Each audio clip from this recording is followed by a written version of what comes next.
Ladies and gentlemen, big breaking news. All the people that were hoping Victor Osimhen, perhaps would join us, you're about to get a shock. Let's get in on the news. Look, I'm not surprised. But the breaking news goes something like this, coming from Fabrizio Romano, but I think initially was reported by Mattei Moretto. So we'll touch base on that as well. But going back to the news from Fabrizio Romano, Napoli reach an agreement in principle with Victor Osimhen on new contract with release clause included. It will be valid until June 2026. One more year. Final value of the clause to be decided. TDB, I don't know what that stands for, could be around 130 million euros as per Sky. Official announcement expected soon. Everything is done for the renewal of Victor Osimhen until 2026. There will be an announcement in the next few days confirming this particular situation. Look, ladies and gentlemen, I'm not surprised. I mean, Victor Osimhen, there were quite a few suitors, I think. Real Madrid, Chelsea, Arsenal were looking at him as well. Maybe other teams as well, PSG, who knows. He's a well-touted superstar. He's one of the best strikers that's going around. So it's not a surprise that so many clubs are looking to get him. But I think Chelsea Football Club and Chelsea fans can slowly start ruling this out. Firstly, we have to understand there is no more, amortization has been capped to 5 years. So in terms of breaking down your transfer fee over the length of the contract, that's capped at 5 years. So I don't expect Chelsea Football Club to go out there and purchase these players that we've recently been purchasing in the likes of Caicedo and the likes of Enzo Fernandez. I don't think we'll be doing heavy transfer moves anymore because you're capped to 5 years. Don't forget, financially, we're in a bit of trouble anyway. We're not out of the woods. We're going to have to make some sales. We're looking to purchase more players. So these large transfer fees, I can't see how Chelsea Football Club do these anymore until they get out of this financial fair play issue that is looming around. Now, the second part is wages. We have now officially, seems like, restricted ourselves to sort of 120, 150,000 per week. That seems to be the bracket where most Chelsea players will fit in now. And there might be some bonus structures. So someone like Victor Osimhen, he will not want to be capped at that particular wage range. So that's a huge factor. Third one, which is a very, very important one as well. Looks like we're not going to make it to Europe. We're not going to make it to Europe, like, period. Don't worry about Champions League at all. I don't even think we're going to make Europa League, probably not even Conference League. So Victor Osimhen probably has summed up the situation. What is going for Chelsea at the moment? There's absolutely nothing going for us. Why would we join? Why would he join Chelsea Football Club? So, look, he summed up the situation, and maybe there are other clubs that are not willing to make that move right now. Chelsea probably would have done that. But as I said, some certain things have changed that scenario, especially the amortization factor being capped at 5 years and the wages as well. Victor Osimhen is doing what he feels is right for his career. And at the same time, Napoli are getting to keep their star man. So release clause at 130 million, as Fabrizio Romano has stated, 130 million euros. It will be valid until 2026, one more year. Yeah, I can't see Chelsea doing that. And maybe Victor Osimhen, he'll wait and see what the go is after that. We're in 2023, so 2024. I don't know what Fabrizio Romano means by valid. It will be valid until June 2026, one more year. That's not one more year. 2026, when did 2026 become one more year? Anyway, the bottom line is I don't think Victor Osimhen is going to be someone that we're going to be pursuing. Let's see what happens if we do trigger that release clause. I'll be very, very surprised. I think focus needs to be now on Ivan Toney, see if we can get some sort of a discount. If Brentford puts a ridiculous price on Ivan Toney as well, brace yourself, everyone, for that Sporting Lisbon brother. I don't even know how to pronounce his name. He apparently was in Championship a couple of seasons ago. So, Mauricio Pochettino needs experience. He needs a gunman up top, and it's going to be a struggle now because it'll be very difficult to sell this project. I think a lot of players across the world are starting to see this now, what Chelsea's all about. It will be very difficult to sell the project to players. Initially, it looked all exciting, youth project, this, that, the other. Well, it doesn't help when you most likely going to finish mid-table again. It really doesn't help that cause one bit. Let me know, ladies and gentlemen, what you think about this. Are you guys upset? Are you guys surprised? Are you probably not shocked at all? Let me know in the comment section that, what Osimhen has done. Looks like it's going to be his contract will have a release clause and he'll extend it out for a little bit longer and stay with Napoli. Next up, ladies and gentlemen, Nkunku, Lavia, Gusto, all trained. This is coming from Chelsea Football Club. Look, I don't want to get gassed up about this news anymore. These brothers, they're injured. I hope they get fully fit and have some sort of match sharpness about them. And then when I see them on field, I'll see them on field because the journalists have absolutely squeezed the lemon juice out of this particular news to the point where, look, I'm over it now. I'm over it. I'll just see them when they do start or when they come off the bench. We'll tackle the situation then. But yeah, it will be a fine addition to Chelsea's squad. We need that creativity. We need that charisma from Nkunku. We need something different in midfield with Lavia. And of course, Reece James is gone. He's out of here. We need Gusto back. And yeah, this guy is also seeming to be injury prone. So let's see what happens against Sheffield United. Even if Nkunku and Lavia are somewhat ready, I don't expect them to be straight into the starting lineup. I expect them to come off the bench. These guys have not kicked a ball, in an official match this season as yet. So I don't expect them to just start straight away. I'll just probably, put themselves into a lot of problems and then maybe incur another injury. So we have to be careful. Gusto, on the other hand, we need this brother back. We need a right back immediately.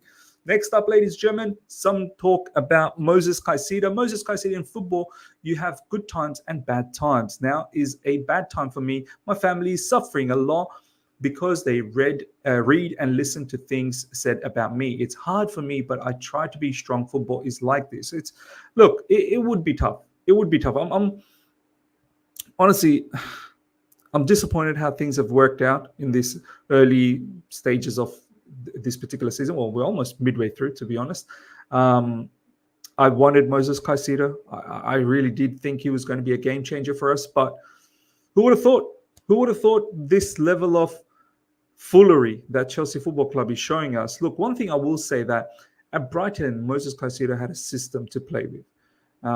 Moises Caicedo is very much, I feel, is a system type of a player where everything works like in a clockwork sort of situation. So here in Chelsea Football Club, it's chaotic. Do you know what I mean? Like at Brighton, one touch pass and he knew exactly where his teammates were moving. And I know all of this happens through chemistry and playing with each other for a longer period. He was only there for 1.5 seasons in Brighton. So at Chelsea, I don't feel like we have that system embedded as yet. We don't have that clockwork sort of philosophy as yet. So it's not just him. There's so many other players struggling. This is where I feel Mauricio Pochettino, you brother, you got to do better. You have a lot of talented players in your ranks and you're faltering badly. You've got to do better. And players like Caicedo are starting to look poor, which is not nice one bit. Moises Caicedo, we know we are Chelsea, but we are a new team. It's hard because personally, I've been here for 4 months. Everything is new for me. It's going to take time. I know my quality. I know my teammates are so good. They need me and I need them as well. It further goes on to say, I don't feel pressure because of the transfer fee. I feel pressure because it's Chelsea. You always have to win. Always. Every game, if you don't win, you will feel the pressure that fans always want their team winning. Absolutely. This is not, a lot of people will look at this and they go, oh, Chelsea fans are so spoiled. It's not about being spoiled. This is about maintaining a certain level of standard at Chelsea Football Club. I'm not saying win every single game. Every now and then you may have that odd loss. And I understand we're in a rebuild phase. You will definitely have that odd loss. But you cannot have losses being the predominant factor. You have to have wins and then that odd loss. And then more wins and maybe one more odd loss.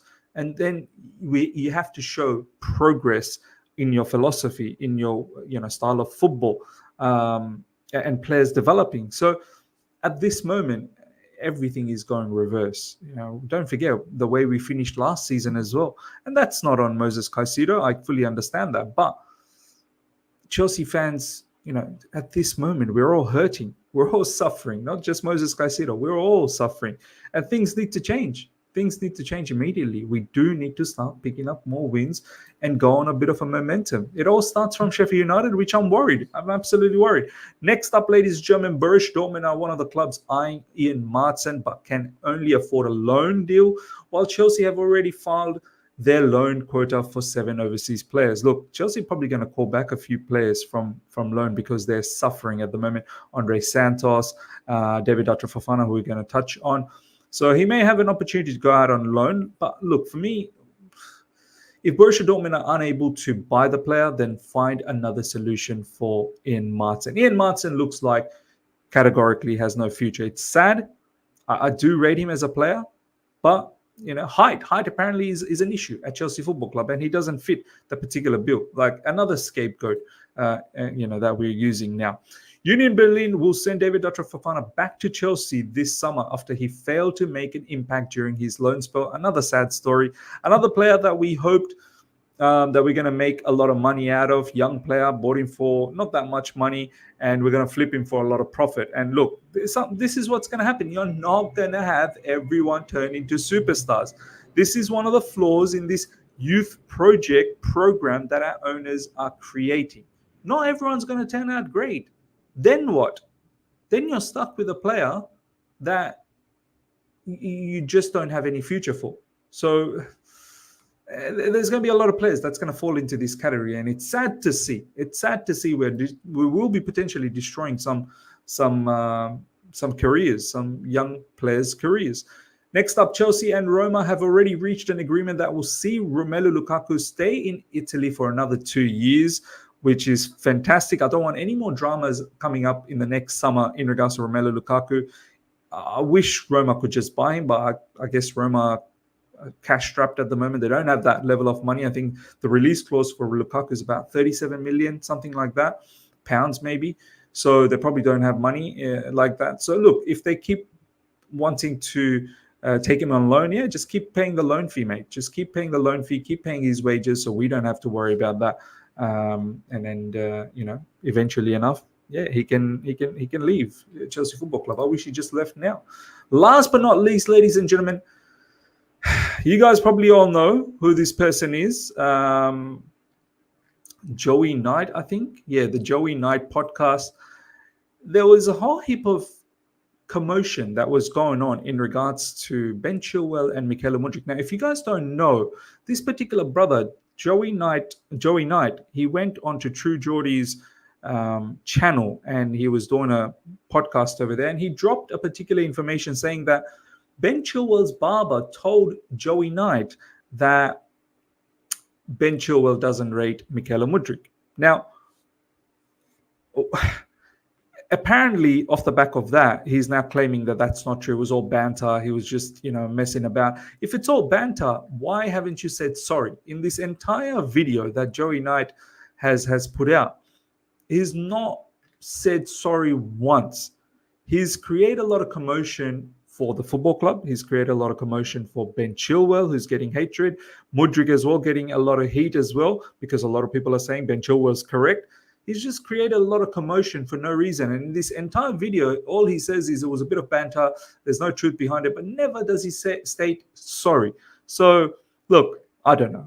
I mean, is there some truth behind it? Perhaps. A lot of people are saying it's definitely not banter. They saw the clip of Joey Knight with True Geordie, and he was dead serious when he was saying, look, I've said it in my stream earlier today, members call in. Make sure if you guys are not members, become a member. The members call-in shows are absolutely lit.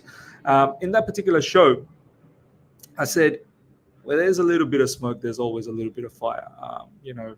I wouldn't put it past. These players sometimes talk to their barbers, and they may slip some information. Now, the question is, why are you talking to your barber, and why are you slipping those information? The barber very well might have said something to Joey Knight, and maybe Ben Chilwell did say that he doesn't rate Mikel Mudryk. It can be possible. A teammate does not have to. Every single teammate don't have to rate, their peers. They could potentially not rate each other.